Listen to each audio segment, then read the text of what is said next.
नमस्कार। ये है कहानियों का संसार किस्सा कहानी। मैं हूँ भारती कुमारी। आज आप सबके लिए लेकर आई हूँ रविंद्रनाथ टैगोर की एक कहानी। रविंद्रनाथ टैगोर बांग्ला भाषा के प्रसिद्ध रचनाकार थे। उनका जन्म 7 मई 1861 को हुआ और उनकी मृत्यु 7 अगस्त 1941 को। आज रविंद्रनाथ टैगोर की पुण्यतिथि है। उनकी पुण्यतिथि पर आज मैं उनकी लिखी एक कहानी सुनाने जा रही हूँ, जिसका शीर्षक है तोता। एक था तोता। वो बड़ा मूर्ख था। गाता तो था पर शास्त्र नहीं पढ़ता था। उछलता था, फुदकता था, उड़ता था, पर यह नहीं जानता था कि कायदा कानून किसे कहते हैं। तो ऐसे में एक दिन राजा बोले, ऐसा तोता किस काम का? इससे लाभ तो कोई नहीं, हानि जरूर है। जंगल के फल खा जाता है, जिससे राजा मंडी के फल बाजार में टोटा पड़ जाता है। फिर राजा ने मंत्री को बुलाकर कहा, इस तोते को शिक्षा दो। तोते को शिक्षा देने का काम राजा के भांजे को मिला। पंडितों की बैठक हुई। विषय था, उक्त जीव की अविद्या का कारण क्या है? फिर बड़ा गहरा विचार हुआ। सिद्धांत ठहरा, तोता अपना घोंसला साधारण खरपात से बनाता है। ऐसे आवास में विद्या नहीं आती। इसलिए सबसे पहले तो ये आवश्यक है कि उसके लिए कोई बढ़िया सा पिंजरा बना दिया जाए। राज पंडितों को दक्षिणा मिली और वे प्रसन्न होकर अपने अपने घर गए। फिर सुनार बुलाया गया। वो सोने का पिंजरा तैयार करने में जुट पड़ा। पिंजरा ऐसा अनोखा बना कि उसे देखने के लिए देश विदेश के लोग टूट पड़े। कोई कहता, शिक्षा की तो इति हो गई। कोई कहता, शिक्षा ना भी हो तो क्या, पिंजरा तो बना। इस तोते के भी क्या नसीब है। सुनार को थैलियां भर भर कर इनाम मिला। वो उसी घड़ी अपने घर की ओर रवाना हो गया। अब पंडित जी तोते को विद्या पढ़ाने बैठे। नस लेकर बोले, ये काम थोड़ी पोथियों का नहीं है। राजा के भांजे ने सुना। उन्होंने उसी समय पोथी लिखने वालों को बुलवाया। पोथियों की नकल होने लगी। नकलों के पहाड़ लग गए। जिसने भी देखा सबने यही कहा, शाबाश, इतनी विद्या के धरने की जगह भी नहीं रहेगी। नकल नवीसों को लद्दू बैलों पर लाद लाद कर इनाम दिए गए।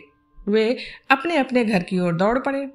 उनकी दुनिया में तंगी का नामो निशान भी ना रहा। दामी पिंजरे की देखरेख में राजा के भांजे बहुत व्यस्त रहने लगे। इतने व्यस्त कि व्यस्तता की कोई सीमा ना रही। मरम्मत के काम भी लगे ही रहते। फिर झाड़ पोंछ और पालिश की धूम मची ही रहती थी। जो देखता यही कहता, बहुत उन्नति हो रही है। इन कामों पर अनेक अनेक लोग लगाए गए और उनके कामों की देखरेख करने पर और भी अनेक अनेक लोग लगे। सब महीने महीने मोटे मोटे वेतन ले लेकर बड़े बड़े संदूक भरने लगे। वे और उनके चचेरे मौसेरे ममेरे भाई बंद बड़े प्रसन्न हुए। बड़े बड़े कोठों और बालाखानों में मोटे मोटे गद्दे बिछाकर बैठ गए। संसार में और अभाव तो अनेक हैं, पर निंदकों की कोई कमी नहीं है। एक ढूंढो तो 1000 मिलते हैं। एक बोला, पिंजरे की तो उन्नति हो रही है, पर तोते की कोई खोज खबर लेने वाला नहीं है। अब ये बात राजा के कानों में पड़ी। उन्होंने भांजे को बुलाया और कहा, क्यों भांजे साहब, ये कैसी बात सुनाई पड़ रही है? भांजे ने कहा, महाराज, अगर सच सच बात सुनना चाहते हो तो सुनारों को बुलवाइए, पंडितों को बुलवाइए, नकल नवीसों को बुलवाइए, मरम्मत करने वालों और मरम्मत की देखभाल करने वालों को बुलाइए। निंदकों को हलवे माणे से हिस्सा नहीं मिलता, इसलिए वे ऐसी ओछी बात कर रहे हैं। जवाब सुनकर राजा ने पूरे मामले को भली भांति और साफ साफ तौर पर समझ लिया। भांजे के गले में तत्काल सोने के हार पहनाए गए। राजा का मन हुआ कि एक बार चलकर अपनी आंखों से ये देखें कि शिक्षा कैसे धूम धड़ाके से और कैसी बगटुट तेजी से साथ चल रही है।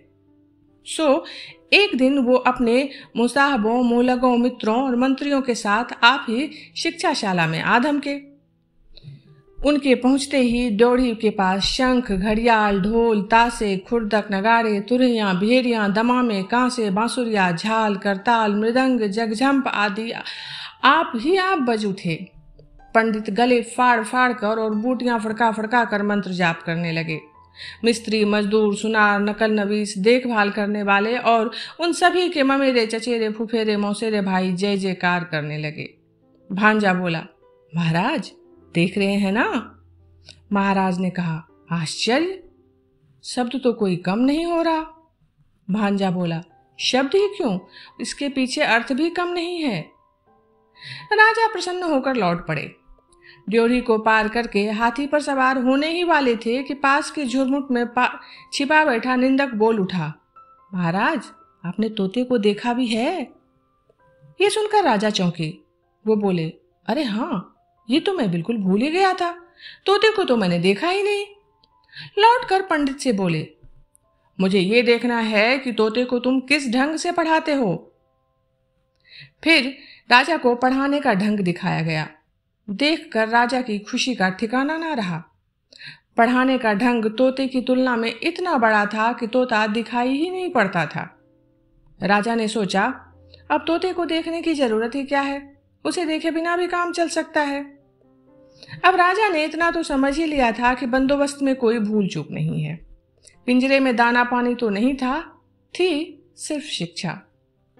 यानी ढेर की ढेर पोथियों के ढेर पन्ने फाड़ फाड़ कर कलम की नोक से तोते के मुंह में घुसेड़े जाते थे। गाना तो बंद हो ही गया था, चीखने चिल्लाने के लिए भी कोई गुंजाइश नहीं छोड़ी गई थी। तोते का मुंह ठसाठस भर कर बिल्कुल बंद हो गया था।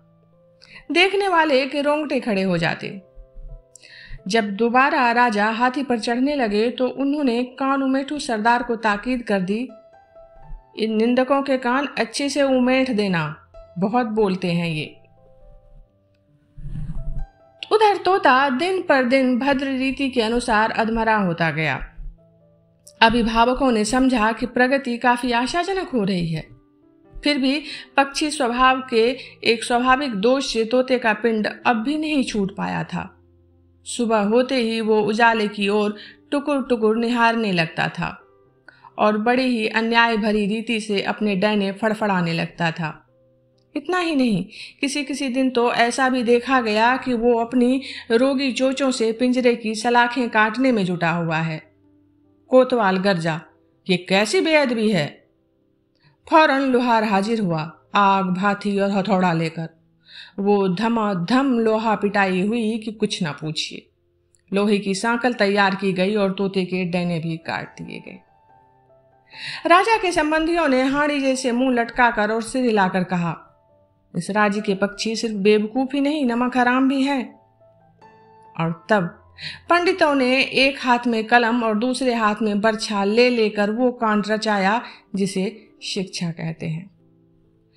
लुहार की लुहसार बेहद फैल गई और लुहारिन के अंगों पर सोने की गहने शोभने लगे और कोतवाल की चतुराई देखकर राजा ने उसे सिरोपा अता किया। तोता मर गया। कब मरा इसका निश्चय कोई भी नहीं कर सकता। कमबख्त निंदक ने अफवाह फैलाई कि तोता मर गया। राजा ने भांजे को बुलवाया और कहा, भांजे साहब, ये कैसी बात सुनी जा रही है। भांजे ने कहा, महाराज, तोते की शिक्षा पूरी हो गई है। राजा ने पूछा, अब भी वो उछलता फुदकता है।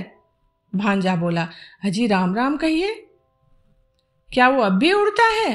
ना ना, कतई नहीं। क्या वो अब भी गाता है? नहीं तो कभी भी नहीं। क्या दाना ना मिलने पर अब भी वो चिल्लाता है? ना, उसकी क्या मजाल। फिर राजा ने कहा, एक बार तोते को लाना तो सही, देखूंगा जरा। तोता लाया गया। साथ में कोतवाल आए, प्यादे आए, घुड़सवार आए। राजा ने तोते को चुटकी से दबाया। तोते ने ना हाँ कहा ना हूं की। हाँ, उसके पेट में पोथियों के सूखे पत्ते खड़खड़ाने जरूर लगे। बाहर नव वसंत की दक्षिणी बयार में नव पल्लवों ने अपने निश्वासों से मुकुलित वन के आकाश को आकुल कर दिया। ये कहानी इतनी ही। अभी आप सुन रहे थे भारती कुमारी की आवाज में रविंद्रनाथ ठाकुर की लिखी हुई कहानी तोता। अगर किस्सा कहानी चैनल पर आप सबको किस्से कहानियाँ सुनना अच्छा लगता है तो चैनल को लाइक और सब्सक्राइब जरूर करें, अपने दोस्तों के साथ शेयर करें। जल्दी ही मिलती हूँ किसी अगली कहानी के साथ, तब तक आप सब जुड़े रहिए किस्सा कहानी से।